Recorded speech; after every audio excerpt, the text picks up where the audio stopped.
A living calendar written by Anton Chekhov. State-Counselor Cheromikin's drawing room is wrapped in a pleasant half-darkness.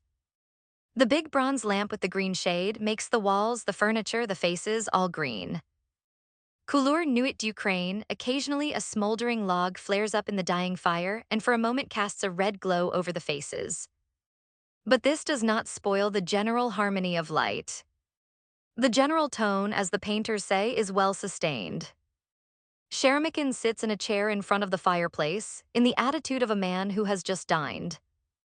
He is an elderly man with a high official's gray side whiskers and meek blue eyes. Tenderness is shed over his face, and his lips are set in a melancholy smile. At his feet, stretched out lazily, with his legs towards the fireplace, Vice-Governor Lopniv sits on a little stool. He is a brave-looking man of about 40.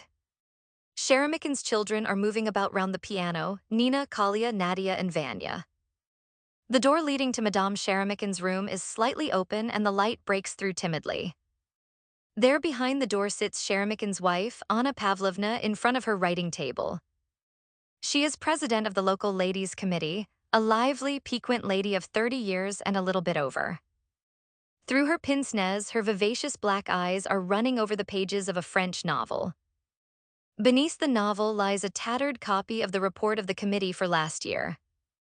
Formerly our town was much better off in these things, says Cheromikin, screwing up his meek eyes at the glowing coals. Never a winter passed, but some star would pay us a visit. Famous actors and singers used to come. But now, besides acrobats and organ grinders, the devil only knows what comes. There's no aesthetic pleasure at all. We might be living in a forest. Yes. And does Your Excellency remember that Italian tragedian? What's his name? He was so dark and tall. Let me think. Oh, yes. Luigi Ernesto di Ruggiero. Remarkable talent and strength. He had only to say one word, and the whole theater was on the qui-vive. My darling Anna used to take a great interest in his talent. She hired the theater for him and sold tickets for the performances in advance. In return, he taught her elocution and gesture. A first-rate fellow. He came here, to be quite exact, 12 years ago. No, that's not true. Less 10 years. Anna dear, how old is our Nina's? She'll be 10 next birthday, calls Anna Pavlovna from her room. Why? Nothing in particular, my dear. I was just curious. And good singers used to come. Do you remember Prilipchin, the Tenor di Grazia? What a charming fellow he was. How good-looking. A very expressive face, Parisian manners. And what a voice, Your Excellency. Only one weakness. He would sing some notes with his stomach and would take re falsetto, otherwise everything was good. Tamberlik, he said, had taught him. My dear Anna and I hired a hall for him at the social club, and in gratitude for that he used to sing to us for whole days and nights. He taught dear Anna to sing. He came, I remember it as though it were last night in Lent, some 12 years ago. No, it's more.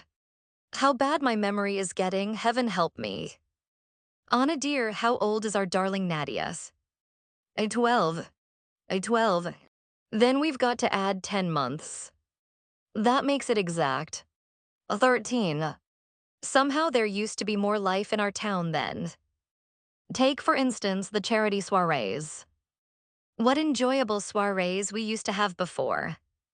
How elegant. There were singing, playing, and recitation. After the war, I remember, when the Turkish prisoners were here, dear Anna arranged a soirée on behalf of the wounded. We collected 1,100 rubles. I remember the Turkish officers were passionately fond of dear Anna's voice and kissed her hand incessantly.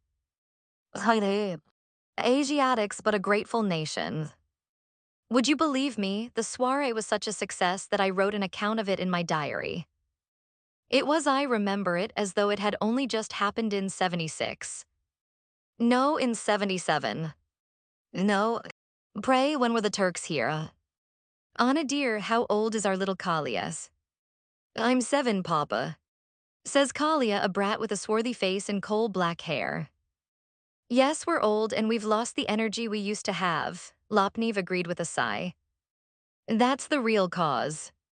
Old age, my friend. No new moving spirits arrive and the old ones grow old.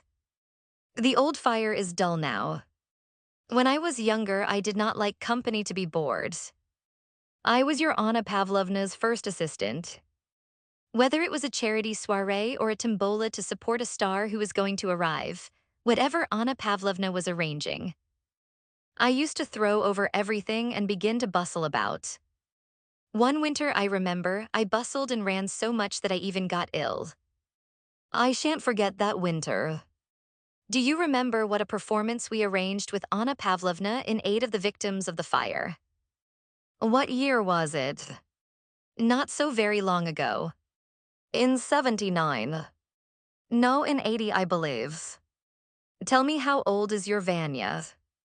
5, Anna Pavlovna calls from the study. Well, that means it was 6 years ago. Yes, my dear friend, that was a time. It's all over now. The old fire's quite gone. Lopniv and Cheromikin grew thoughtful.